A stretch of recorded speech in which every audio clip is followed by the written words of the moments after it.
For my entire life, I've been a huge overthinker. Both of my parents are scientists. They both have a PhD. They always had this mentality that you have that values thinking and being smart, like this kind of smart where you think about everything, where you plan everything, where you're completely rational and you don't let your emotions control yourself. And me too, I'm kind of like this, at least in the sense that I was predisposed to have the same mentality. I've always valued knowledge. Like, I spent most of my school not studying what was given to me, but studying something else. And I was like consuming all of this content. I was studying sciences, and engineering and technology and medicine and all of this. And I was accumulating this knowledge, and I thought that it was valuable.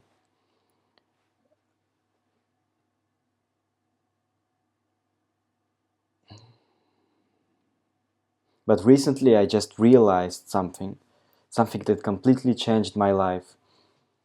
It's that we value we value like this idea of abstract, emotionless thinking too much because we as we value it, we start to trust it too much. But we shouldn't trust it because it's our monkey brain which tries to imitate our prefrontal cortex and speak with facts and arguments when it tries to create insecurities and obstacles for our improvement.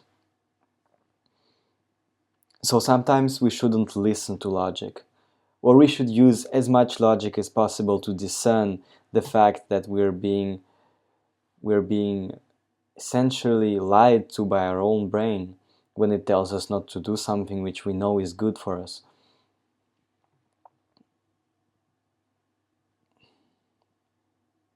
Imagine you wanted to go talk to a girl, like she's beautiful, gorgeous, you really like her, and she's she turns to you. You turn your eyes away, but you see she's smiling. So by all means you should go and talk to her. But your monkey brain, you know what it starts doing? Just remember what it does usually when you do this. It starts to tell you, it starts to find arguments for you to not go there, even though you lose literally nothing. Your reputation, first of all, your reputation really doesn't matter. If you're an outlier who is on self-improvement, who wants to be better than everyone else, then you will have to assume it and be different. So your reputation doesn't really matter that much among the people that you spend time with right now. And the second thing, it isn't even going to be negatively affected by you going up and talking to her. Like, even if you completely fail, all of your boys, all of your friends, they will be like, oh, this guy is pretty cool. He failed, but he had fucking balls to go up and talk to his crush. And even the girl would have some respect for you. Even if she doesn't like you, she still will have respect for you. But our brain, it really likes to do this. It really likes to tell us bullshit about the things that could theoretically happen. And it starts going like, oh, what if she laughs? What if she says you're ugly? What if she says, oh, ew, what if she says that? Or what if she tells her friends?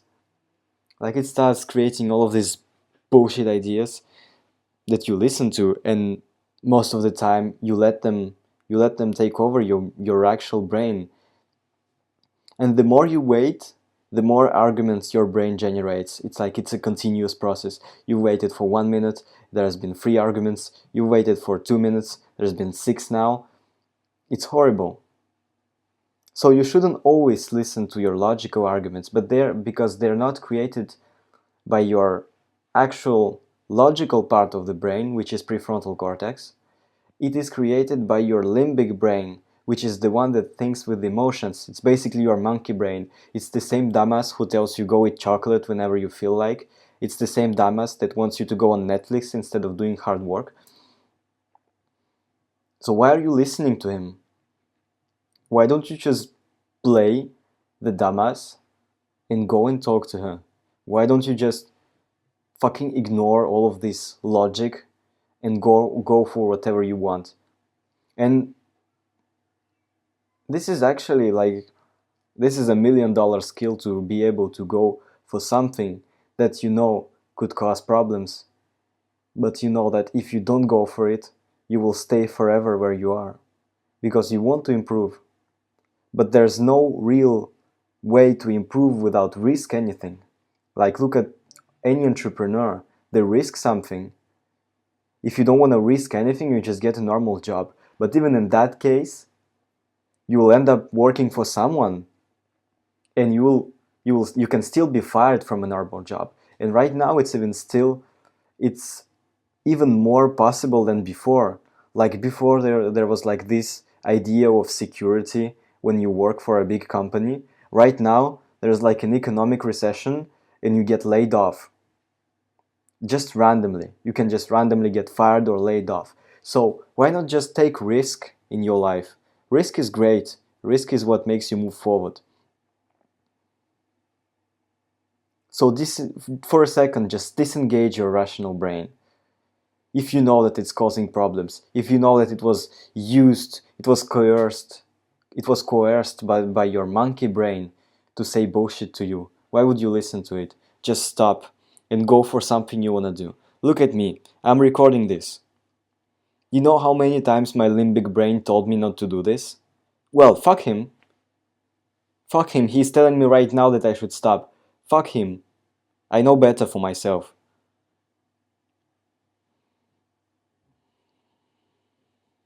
So just stop overthinking and stop valuing this bullshit idea of being a smartass, the logic guy who's got no emotions.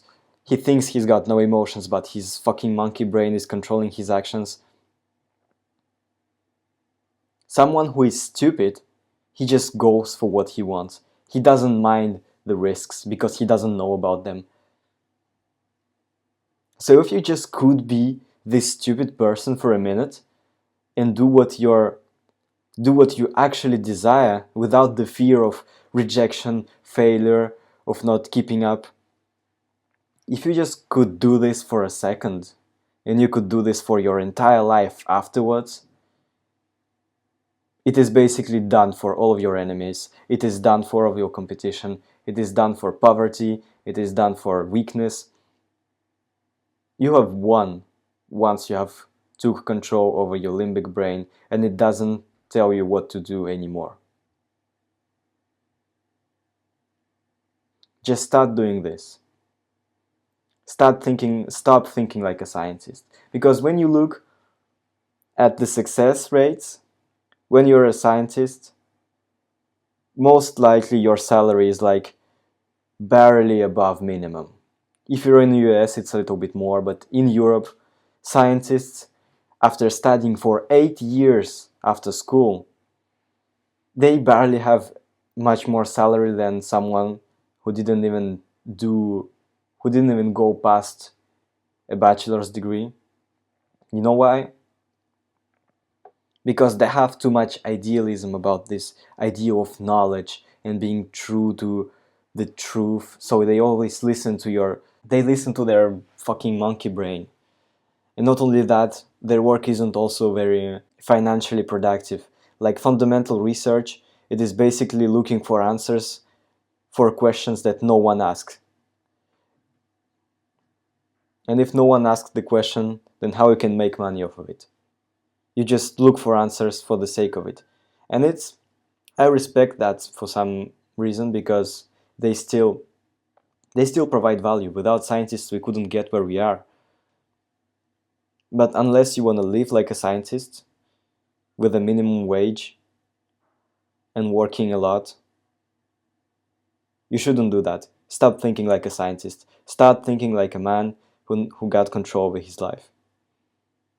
Start thinking like someone who is there to get things done.